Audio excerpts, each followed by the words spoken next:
Happy Prince by Oscar Wilde. High above the city on a tall column stood the statue of the Happy Prince. He was gilded all over with thin leaves of fine gold. For eyes he had 2 bright sapphires, and a large red ruby glowed on his sword hilt. He was very much admired indeed. "He is as beautiful as a weathercock," remarked one of the town councillors, who wished to gain a reputation for having artistic tastes. "Only not quite so useful," he added, fearing lest people should think him unpractical, which he really was not. "Why can't you be like the Happy Prince?" asked a sensible mother of her little boy who was crying for the moon.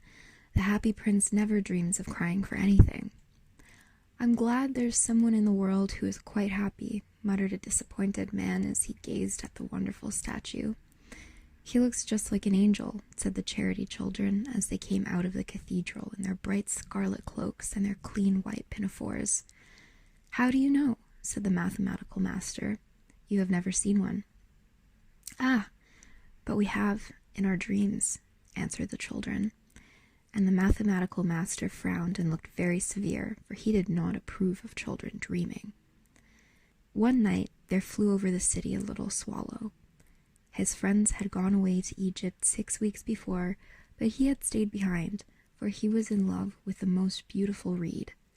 He had met her early in the spring as he was flying down the river after a big yellow moth, and had been so attracted by her slender waist that he had stopped to talk to her. "Shall I love you?" said the swallow, who liked to come to the point at once, and the reed made him a low bow. So he flew round and round her, touching the water with his wings and making silver ripples. This was his courtship, and it lasted all through the summer. "It's a ridiculous attachment," twittered the other swallows. "She has no money and far too many relations." And indeed, the river was quite full of reeds. Then, when autumn came, they all flew away.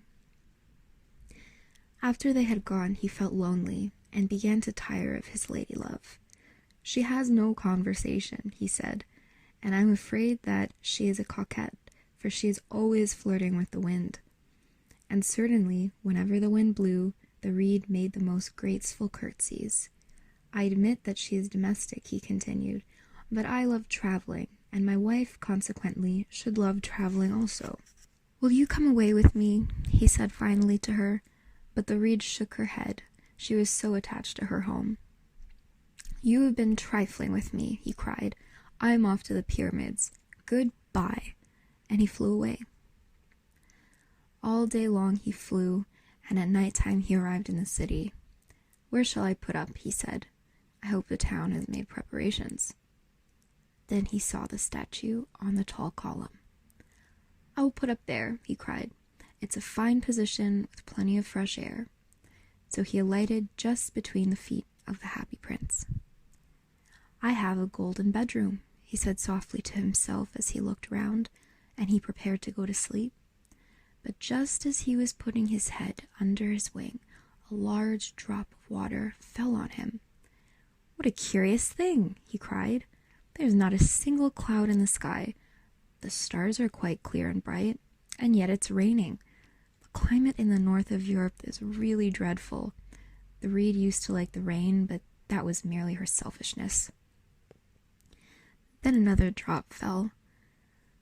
"What is the use of a statue if it cannot keep the rain off?" he said. "I must look for a good chimney spot." And he determined to fly away. But before he had opened his wings, a third drop fell, and he looked up and saw. Ah, what did he see?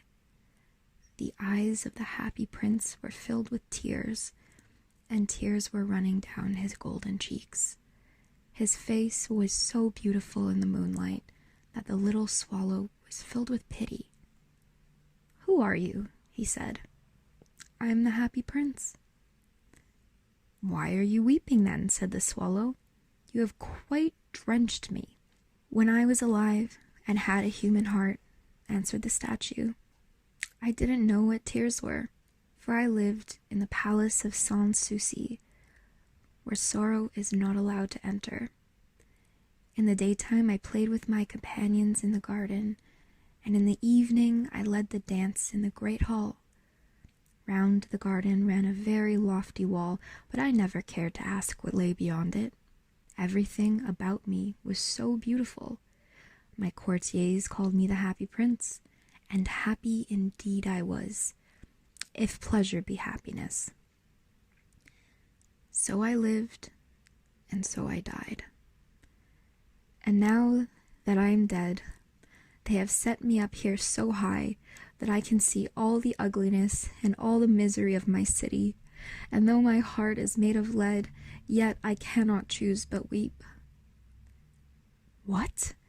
Is he not solid gold? The swallow said to himself. He was too polite to make any personal remarks out loud. Far away, continued the statue in a low musical voice, far away in a little street there is a poor house. One of the windows is open, and through it I can see a woman seated at a table. Her face is thin and worn, and she has coarse red hands, all pricked by the needle, for she is a seamstress. She is embroidering passion flowers on a satin gown for the loveliest of the queen's maids of honor to wear at the next court ball. In a bed, in the corner of the room, her little boy is lying ill. He has a fever and is asking for oranges. His mother has nothing to give to him but river water, so he is crying. Swallow, swallow, little swallow, will you not bring her the ruby out of my sword hilt? My feet are fastened to this pedestal, and I cannot move. I am waited for in Egypt, said the swallow. My friends are flying up and down the Nile and talking to the large lotus flowers. Soon they will go to sleep in the tomb of the great king. The king is there himself in his painted coffin. He's wrapped up in yellow linen and embalmed with spices. Round his neck is a chain of pale green jade, and his hands are like withered leaves. Swallow, swallow, little swallow, said the prince, will you not stay with me for one night and be my messenger? The boy is so thirsty, and the mother so sad. I don't think I like little boys, answered the swallow. Last summer, when I was staying on the river, there were 2 rude boys, the miller's sons, who were always throwing stones at me. They never hit me, of course. We swallows fly far too well for that. And besides, I come from a family famous for its agility. But still, it was a mark of disrespect. But the Happy Prince looked so sad that the little swallow was sorry. It's very cold here, he said, but I will stay with you for one night and be your messenger. Thank you, little swallow, said the prince. So the swallow picked out the great ruby from the prince's sword and flew away with it in his beak over the roofs of the town. He passed by the cathedral tower where the white marble angels were sculpted. He passed by the palace and heard the sound of dancing. A beautiful girl came out on the balcony with her lover. How wonderful the stars are, he said to her, and how wonderful is the power of love. I hope my dress will be ready in time for the state ball, she answered. I've ordered passion flowers to be embroidered on it, but the seamstresses are so lazy.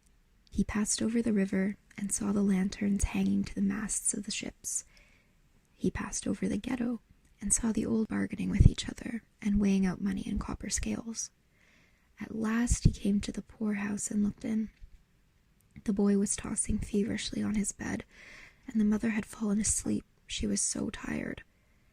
In he hopped and laid the great ruby on the table beside the woman's thimble. Then he flew gently round the bed, fanning the boy's forehead with his wings.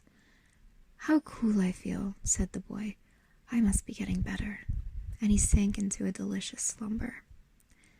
Then the swallow flew back to the Happy Prince and told him what he had done. It's curious, he remarked, but I feel quite warm now, although it's so cold. That's because you have done a good action, said the prince. And the little swallow began to think, and then he fell asleep.